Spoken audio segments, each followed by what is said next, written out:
주님께서 여러분과 함께 또한 사제의 영과 함께 마테오가 전한 거룩한 복음입니다. 주님 영광 받으소서. 그때 예수님께서 제자들에게 말씀하셨다. 너희는 세상의 소금이다. 그러나 소금이 제 맛을 잃으면 무엇으로 다시 짜게 할 수 있겠느냐? 아무 쓸모가 없으니 밖에 버려져 사람들에게 짓밟힐 따름이다. 너희는 세상의 빛이다. 산 위에 자리 잡은 고울은 감추어질 수 없다. 등불은 켜서 함지 속이 아니라 등경 위에 놓는다. 그렇게 하여 집안에 있는 모든 사람을 비춘다. 이와 같이 너희의 빛이 사람들 앞을 비추어 그들이 너희의 착한 행실을 보고 하늘에 계신 너희 아버지를 찬양하게 하여라. 주님의 말씀입니다. 그리스도님 찬미합니다.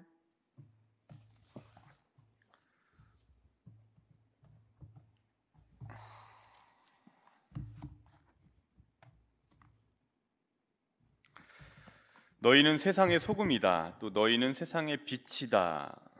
라는 마태복음 5장 13절부터 16절까지의 말씀을 놓고 이제 간단하게 말씀드리겠습니다. 그러니까 소금 같은 경우에는 아시다시피 같이 음식을 같이 맛있게 하는 것 같아요.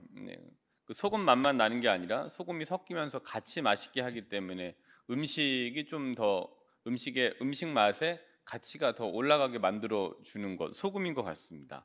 근데 너무 이제 싱거운 것에 소금을 이렇게 타게 되면 그 맛이 굉장히 간간하게 좋아지잖아요. 그러니까 전체의 그 맛의 풍미, 그러니까 풍미가 살아나게 만들어 주는 게 소금인 것 같고, 근데 빛 같은 경우에는 그러니까 혼자만, 그러니까 이렇게 조그맣게 비친다고 해서 여기만 비치지 않고 사실은 이 후광으로 인해 갖고서 그 영양권, 그 빛의 그 영양권 안에서 어느 정도까지는 같이 밝게 되잖아요.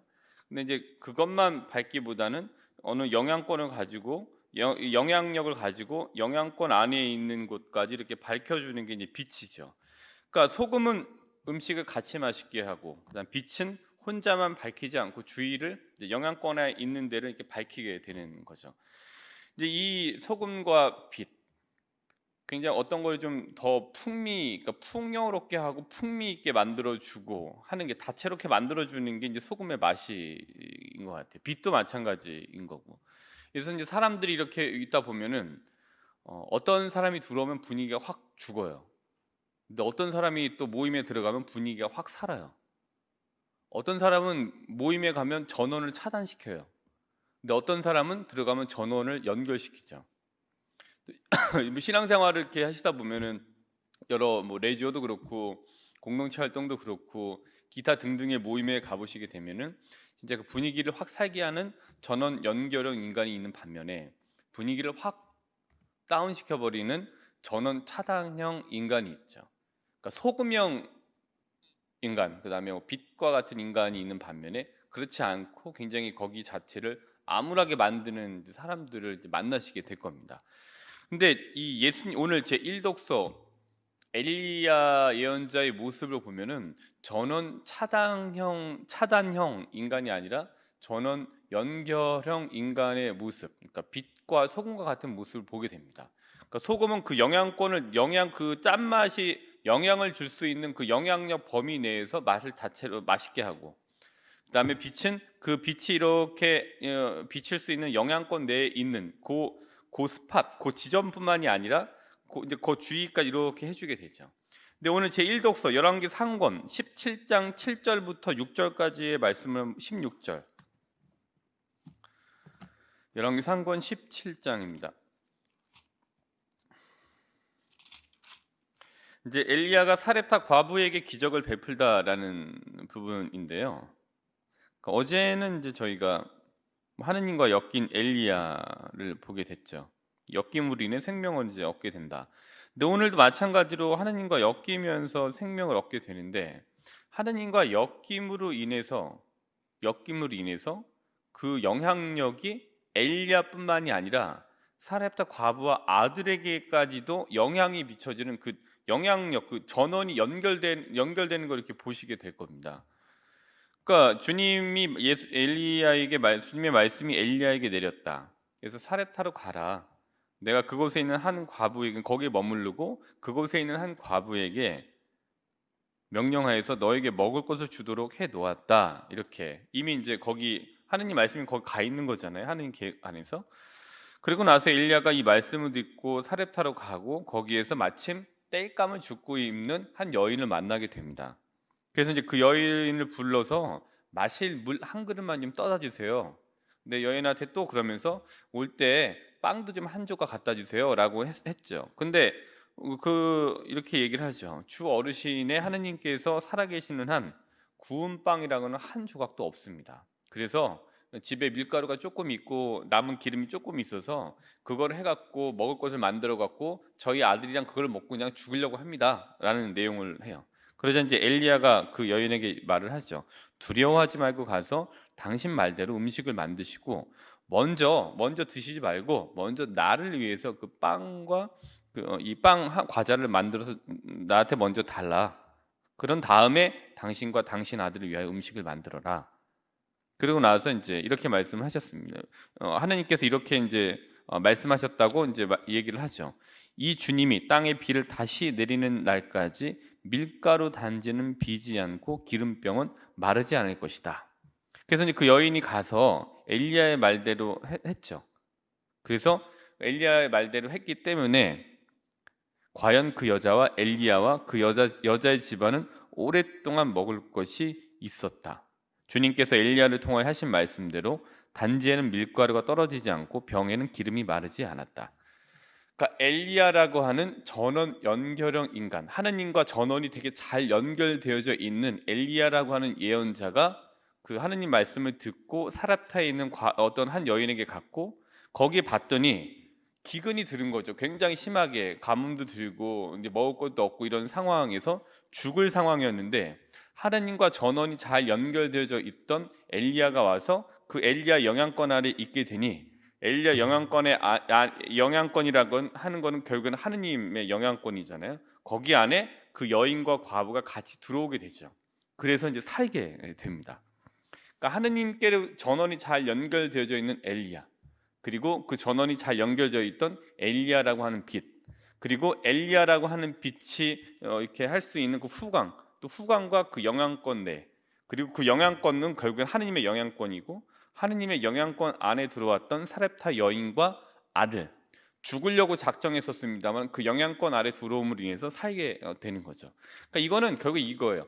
말씀이 살이 되고 피가 된 거죠. 그러니까 신약 성경에서 저희가 예수님께서 내 살 마셔라, 내 피를 마셔라, 내 살을 먹어라. 그러니까 말씀이 살이 되고 피가 됐다고 저희가 예수님께서 그렇게 됐다고 제가 말하고 있잖아요. 고백하고 있고 믿고 있고. 근데 오늘 여기 보면은 하느님의 말씀, 곧 이 말씀이 곧 살이 되고 피가 되게 됐습니다. 또 다른 걸 보여주고 있는 거. 하느님께서 주시는 그 하느님의 영향권 안에서 하느님 말씀이 살과 진짜 피가 된 거예요, 사람들에게. 이게 또 다른 성체성사한 단면을 보여주고 있는 이 부분이라고 보여집니다. 근데 여기까지는 오늘 말씀이에요. 근데 17절부터 26절까지, 24절까지가 다시 2부가 시작이 돼요. 1부는 이제 그 영향권 아래에서 먹고 마시고 단지에 기름과 밀가루가 비지 않게 되었다라는 얘기인 거고, 17절부터 24절까지는 이렇게 사렙타 그 여인의 집에서 머무르게 됐었는데, 뒷부분은 이제 한번 읽어보세요. 근데 그렇게 됐는데 그 아들이 이제 병에 걸려서 골골하다가 결국엔 이제 죽게 되었고, 그 여인이 왜 우리 집에 와서 이런 일이 일어나게 하느냐라고 하면서 엘리야를 원망을 했고, 엘리야가 그 아이를 생명을 돌려놓는 장면이 17절부터 24절까지의 말씀이에요. 근데 그도 그럴 것이 병들게 되었는데 아들이 이런 기근 중에 먹을 것도 제대로 먹지 못하고 영양 보충이 제대로 안 됐으니, 아들이라고 하면 어렸을 텐데 그 아들이 건강할 리 만무하겠죠. 근데 가뜩이나 면역력 떨어지고 정말 골골하게 되겠죠. 그러다가 결국에는 숨을 거두게 됩니다. 근데 이제 이때 하느님과 전원이 잘 연결되어져 있었던 하느님 빛 영향권 안에 있는 엘리야라고 하는 또 다른 빛이 사렙타 과부의 집에 있었던 거예요. 그러니까 그 사렙타 과부의 그 집에 있었던 엘리야라고 하는 빛 덕분에 하느님 빛의 영역으로 또 들어가게 되죠. 근데 하느님 빛이라고 하는 건 생명인 거잖아요. 생명의 숨이 하느님 빛인 거죠. 그래서 결국에는 엘리야가 아이를 데려다 주고 이렇게 기도를 하죠. 주 저의 하느님, 이 아이 안으로 목숨이 돌아오게 해 주십시오. 주님께서 엘리야의 소리를 들으시고 22절입니다. 그 아이 안으로 목숨이 돌아오게 하시자 아이가 다시 살아났다.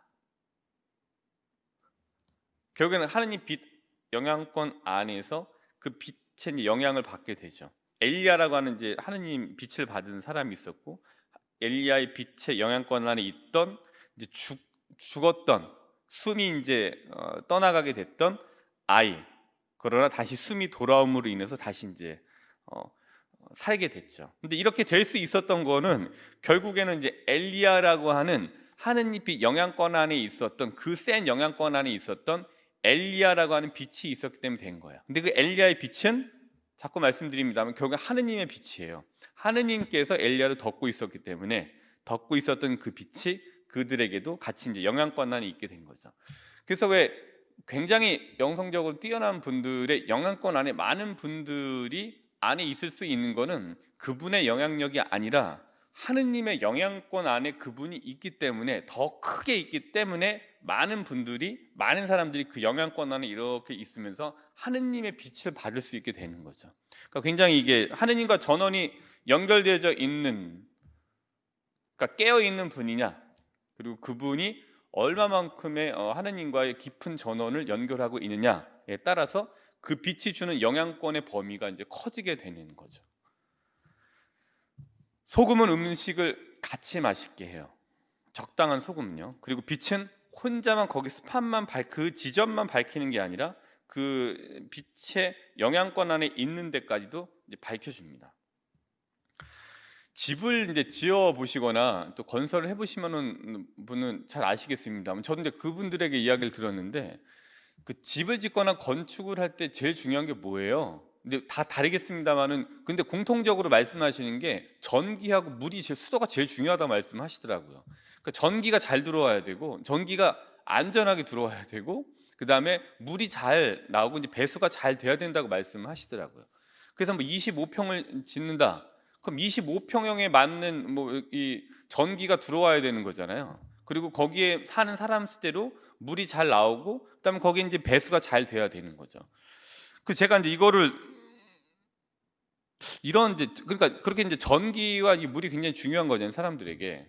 그래서 오늘 전원에 대해서 생각을 하면서 그럼 혹시 창세기는 어떻게 돼 있을까? 다시 한번 봤어요. 그랬더니 창세기도 재미있는 게 되게 이거 보고 되게 재밌었습니다. 창세기 1장을 보시면은 하느님께서 이제 어떻게 하셨냐면은 전기를 먼저 만드세요. 빛이 생겨라. 그래서 빛이 들어왔어요. 그러니까 하느님의 그 영향권 안에 들어오게 되는 거죠. 이 세상에 빛이 생겨라라는 거는 결국은 하느님의 전원이 들어온 거예요. 그러니까 하느님 영향권 안에 있는 거죠. 그 혹시 물이 다음인가 봤더니 물이 다음이에요. 이제 이거 되게 새삼스러웠는데 1장 3절을 보시면 창세기 하느님께서 말씀하시기를 빛이 생겨라 하시자 빛이 되었다. 하느님께서 보시니 그 빛이 좋았다. 하느님께서는 빛과 어둠을 가르시어 쭉 나와요. 그다음에 1장 6절에 어떻게 하셨냐면은 하느님께서 말씀하셨다. 물 한가운데 궁창이 생겨 물과 물 사이를 갈라놓아라. 물에 대한 부분이 나와요. 그래서 결국엔 굉장히 이게 전기와 물은 굉장히 중요하구나. 전기가 잘 연결이 돼야 돼요. 물 공급이 잘 돼야 됩니다. 전기가 잘 들어와야지 밝히죠. 물 생명이죠. 그러니까 어제 말씀드렸던 하느님과 엮임으로 인해서 물과 먹을거리를 제공받아서 생명을 유지할 수 있었던 엘리야는 결국에는 이렇게 생명을 공급받은 거죠. 그리고 생명을 공급받았는데 다시 하느님의 체험으로 인해서 하느님께서 내 생명을 이렇게 주관하고 계시는구나 라는 걸 예언자로서 더 깊이 알게 됐겠죠. 그거는 결국에는 하느님과 전원이 더 잘 연결되게 만들어주는 사건들이죠. 그로 인해서 이제 그 엘리야가 체험한 하느님의 그 빛, 엘리야를 덮고 있는 그 하느님의 빛이 그 주위에 있는 사렙타의 여인과 아이에까지도 미쳐서 먹을 것이 채워지고 떠나갔던 숨이 돌아와서 다시 하느님을 체험하게 만드는 이것들을 이제 이루어 놓게 된 거죠. 그러니까 전원이 연결된 거죠. 다시 하느님과. 근데 이런 맥락에서 우리가 본다면은 전원이 연결되고 하느님의 영향권 안에 있는 거를 오늘 맥락에서 본다라면은 제자들이 불림을 받았을 때 오늘 마태복음 4장 18절부터 22절 4장 18절부터 22절입니다. 마태복음입니다. 4장 18절부터 22절. 이때 어떤 내용이냐면 어부 네 사람을 제자로 부르시는 거예요. 이제 이게 또 마르코복음과 루카복음에도 이제 그대로 나옵니다만은 베드로와 안드레아 또 야고보와 요한을 부르시는 장면입니다. 근데 나를 따라오너라 내가 너희를 사람 낚는 어부로 만들겠다. 그러자 그들이 곧바로 그물을 버리고 예수님을 따라 나섰다. 그러니까 여러 가지로 또 표현해서 또 여러 가지로 해석하고 주석해 볼 수 있습니다. 근데 오늘 전원 연결이라는 것, 빛이라는 맥락에서 보면은 그들이 곧바로 그물을 버리고 생계를 버리고 예수님을 따라 나설 수 있었던 거는 예수님의 말씀을 듣고 예수님을 보고 전원이 팍 들어왔던 거예요. 아, 이거구나라고 하면 전원이 딱 연결이 되자 본 거죠. 그러니까 비전이죠. 그러니까 비전을 본다 맨날 얘가 얘기하는데 비전을 본다라는 거는 결국엔 전원이 팍 연결돼서 남들이 보지 못하는 걸 내 시야에 딱 보게 되는 게 비전인 거잖아요. 그래서 이제 글로 가는 거죠. 남들은 글로 왜 가냐? 라고 얘기하는 그 길로 가는 이유는 전원이 팍 들어와서 그 길에 있는 게 딱 보인 거예요. 순간적으로. 그렇기 때문에 남들이 왜 가냐라는 그 길을 가죠. 그러니까 하느님과의 전원이 연결됐고 그 하느님의 빛이라고 하는 영향권 안에서 들어왔기 때문에 보고 그 길에 가게 되는 거죠. 오늘 오늘이 아니다. 이 마태복음 4장 18절부터 22절까지의 베드로와 안드레아, 야고보와 요한의 모습 역시도 전원이 팍 들어온 거예요. 연결이 더 딱 된 거예요, 진짜. 그리고 나서 이제 다시 하느님의 빛 영향권 안에 들어오게 된 거죠. 그래서 그물을 버리고 곧바로 따라 나설 수 있게 된 거예요. 그러니까 말씀을 통해서 들어온 전원, 그리고 그 빛의 영향권 안에 이제 있게 되죠. 성령 하느님 마찬가지입니다. 저희에게 전원을 연결해주고 공급해주시는 분인 거죠. 그러니까 이런 맥락에서 보면은 저희가 또 이런 삼일체 하느님에 대한 이해가 더 잘 될 수 있습니다. 그러니까 말씀을 통해서 들어온 전원이죠. 이 마태복음 4장 18절부터 22절에 제자들에게 있었던 이러한 1년의 체험, 그 1년 이 과정들은 결국에는 전원이 연결이 된 거죠. 그래서 곧바로 버리고 갈 수 있었던 겁니다. 비전을 본 거죠. 막 돈 벌고 이런 거 얘기를 말씀드린 게 아니라 하느님께로 가는 그 길이 나에게 비전이구나. 그분 이끄심대로 가야 되겠구나. 그 빛 안에 있었기 때문에 빛의 영향권 안에 있었기 때문에 그렇게 볼 수 있었던 겁니다. 시편 119편 119장 105절입니다. 시편 119장 105절. 당신 말씀은 제 발의 등불, 저의 길에 빛입니다. 이해가 되는 말씀입니다. 전원 연결과 빛. 이 맥락에서 당신 말씀은 제 발의 등불. 비전이구나. 저의 길에 빛입니다. 여기군. 일로 가야 되는구나. 근데 그 빛에 들어가서 내가 빛이 될 때 내가 빛 안에 얼마큼 더 깊이 들어왔느냐에 따라서 하느님의 빛을 받은 내 빛이 주는 영향력이 점점 커지게 되죠. 영향권이 커지게 될 겁니다. 근데 연결이 돼야 돼요. 말씀인 거죠. 말씀을 통해서 들어온 전원, 창세기 통해서 봤습니다. 빛이 생겨라. 또 나를 따라오너라 내가 너희를 사람 낚는 어부로 만들겠다. 너희는 세상의 빛이다. 우리는 하느님 생명의 숨을 통해서 전원이 연결되었습니다. 그렇기 때문에 오늘 하루도 기도라고 하는 전원 연결을 통해서 어제 강론 때 말씀드렸던 하느님과 좀 엮이는 기도라고 하는 전원 연결을 통해서 하느님과 엮이고 기도를 하는 신앙인으로서 기도를 먼저 하시면서 주위에 하느님 빛의 영향력을 주실 수 있는 전원 연결형 하루가 되시길 바라겠습니다. 이번 주 연중 10주간의 본기도는 계속해서 이제 일을 시작할 때 바치는 기도의 그 형태로 가고 있습니다. 그렇기 때문에 오늘 일을 시작하시기 전에 먼저 전원을 연결하십시오. 오늘 미사 하느님과 전원을 연결하고 계신 겁니다. 전원 연결형 하루, 또 전원 연결형 신앙생활을 위해서 미사라고 하는 전원을 연결해서 하느님과 지금 연결되고 계시는 거죠. 근데 이 연결과 함께 일을 시작할 때도 하느님과의 전원을 연결하심으로써 세상의 빛이라고 하는 영향력을 주위에 이렇게 좀 끼치실 수 있는 하루가 되셨으면 좋겠습니다. 일을 시작하며 바치는 기도로 오늘 강론 마무리하도록 하겠습니다. 일을 시작하며 바치는 기도입니다. 오소서 성령님, 저희 마음을 성령으로 가득 채우시어 저희 안에 사랑의 불이 타오르게 하소서. 주님의 성령을 보내소서. 저희가 새로워지리이다. 또한 온 누리가 새롭게 되리이다. 기도합시다. 하느님, 성령의 빛으로 저희 마음을 이끄시어 바르게 생각하고 언제나 성령의 위로를 받아 누리게 하소서. 우리 주 그리스도를 통하여 비나이다. 아멘.